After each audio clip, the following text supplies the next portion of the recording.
Are polytechnic के online classes में मैं मनीष कुमार मौर्य सभी छात्र छात्राओं का स्वागत करता हूं। जैसे कि पहले क्लासेस में हमने रेजिस्टेंस हीटिंग या अदर टाइप ऑफ हीटिंग्स के बारे में पढ़ा था। आज हमारा जो हीटिंग का टॉपिक है वो है arc heating, electrical arc heating. Arc heating होता क्या एक्चुअली, आर्क के बारे में, आर्क कैसे जनरेट होती है, आर्क होता क्या है उसके बारे में हम लोग पहले जानते हैं। जब भी कभी हम किसी भी एयर गैप में एक वोल्टेज अप्लाई करते हैं, दो टर्मिनल है, मान लीजिए टर्मिनल ए और टर्मिनल बी, ये दो टर्मिनल, इनके बीच में एयर गैप है। जब कभी भी हम इस पे क्रॉस एयर गैप है, ये क्या है, ये जो है ये एयर गैप है, हमारा एयर गैप है।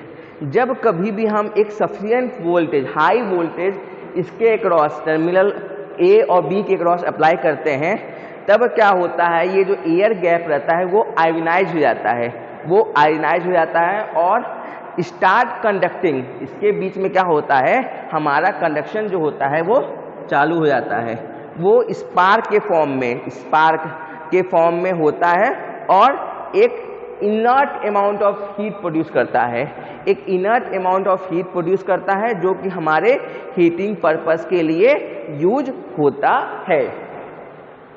इसी प्रिंसिपल पर हमारा इलेक्ट्रिकल आर्क हीटिंग बेस रहता है। अब बात करते हैं इसकी कंस्ट्रक्शन की। इसकी कंस्ट्रक्शन में हम लोग एसी सप्लाई प्रोवाइड करते हैं।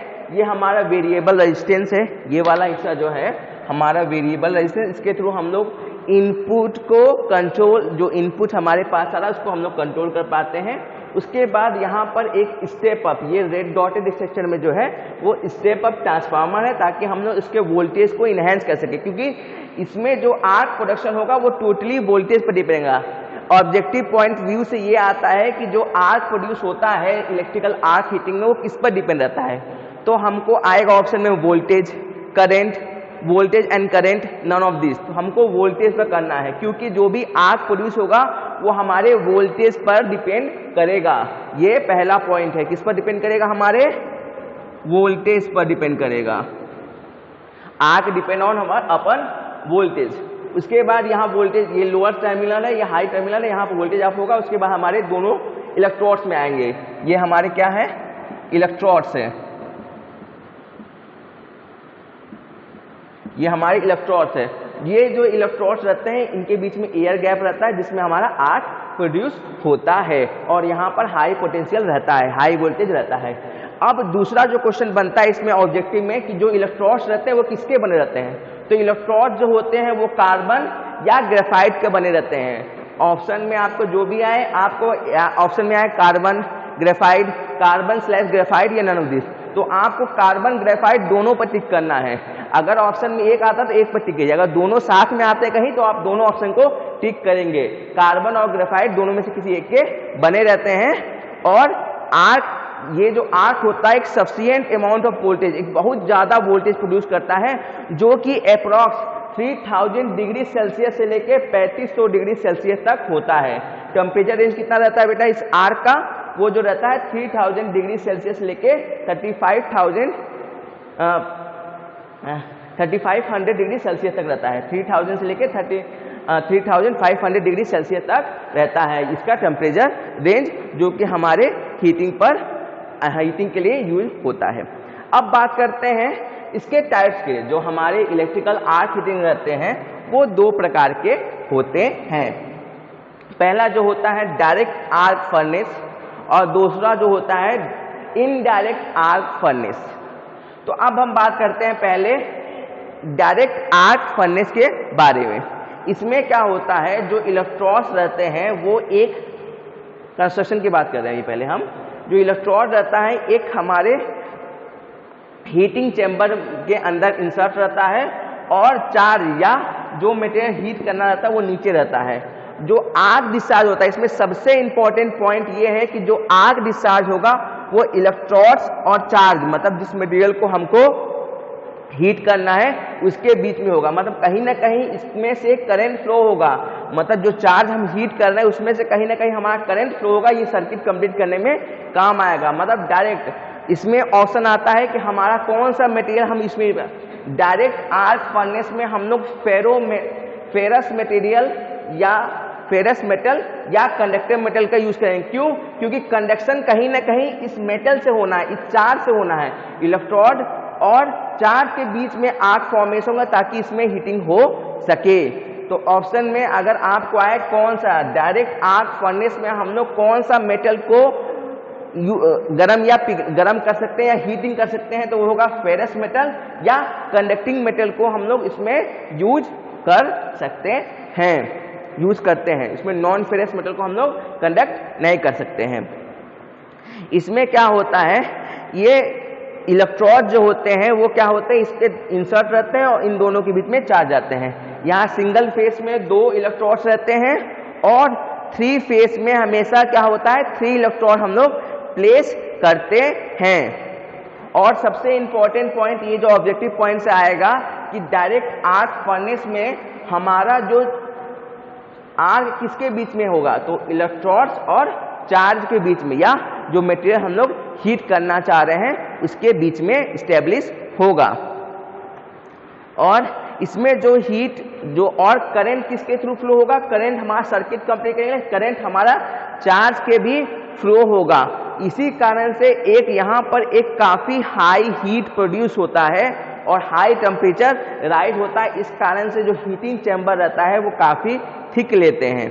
और जो सबसे बड़ा एडवांटेज ये रहता है कि ये क्या होता है, हमारे जो अदर मेथड ऑफ हीटिंग है जैसे कोपला मेथड है, उस मेथड से जो हीटिंग क्या स्टील का प्यूरिफिकेशन, स्टील को किया जाता है मेल्ट, उस मेथड से काफ़ी अच्छा इसका एफिशिएंसी हाई रहता है और ये रिफाइनिंग प्रोसेस में बहुत ज़्यादा ही फायदेमंद रहता है और इसकी एफिशिएंसी काफ़ी ज़्यादा रहती है। स्टील की रिफाइनिंग में डायरेक्ट आर्क फर्नेस का उपयोग हम लोग करते हैं।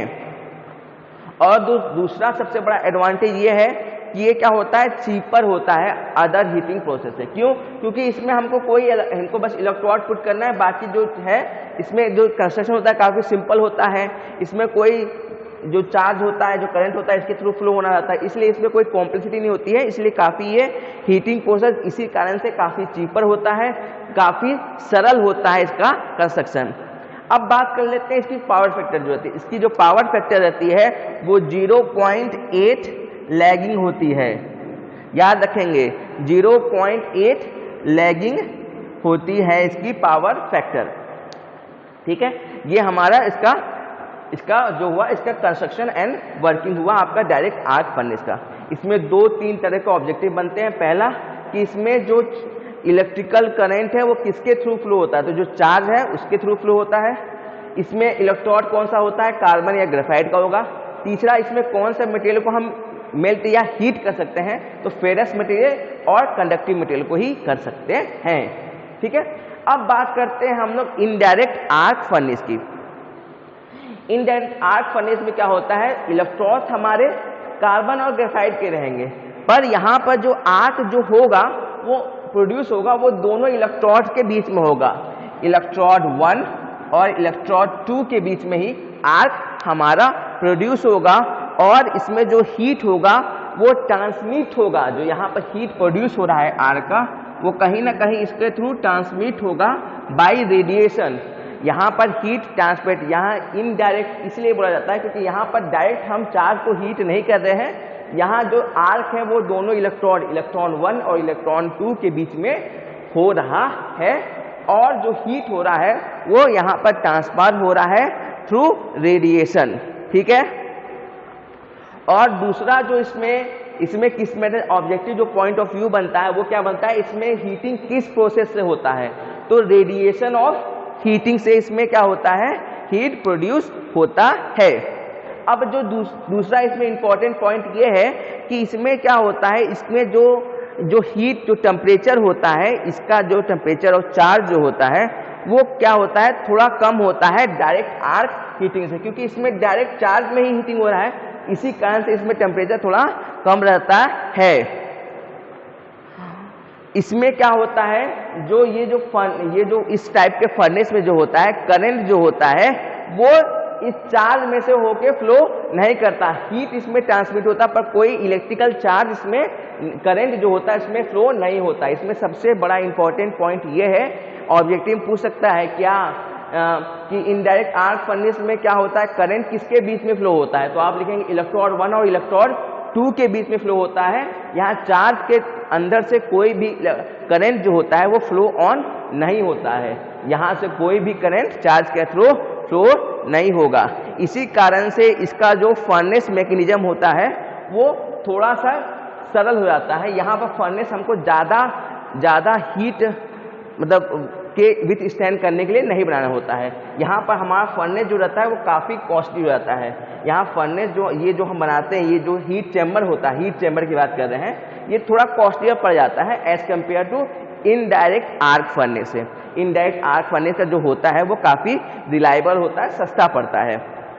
ये जो हीट चैम्बर की बात कर रहे हैं, ये जो हीट चैम्बर होता है, जो आउटर लेयर होता है, जो हीट को बाहर रेडिएट होने नहीं देता। हम कोई भी चाहते हैं जो हमारी ऊर्जा है, हीट ऊर्जा है, वो बाहर ना जाए, हमारे काम के, हमारे चार्ज को हीटिंग के लिए आए।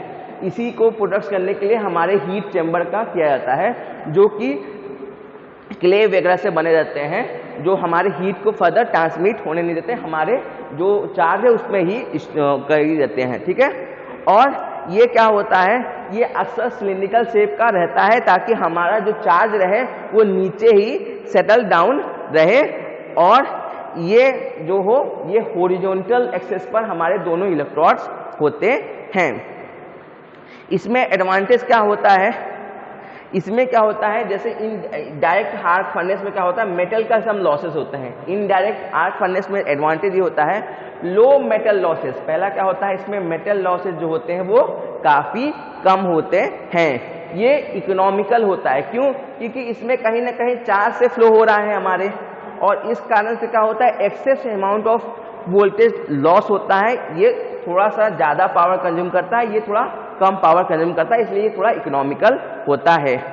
इसमें डायरेक्ट क्या होता है, डायरेक्ट चार्ज जो होता है इसके थ्रू फ्लो होता है, इसलिए काफ़ी नॉइस प्रोड्यूस होता है, साउंडिंग केसिंग होता है।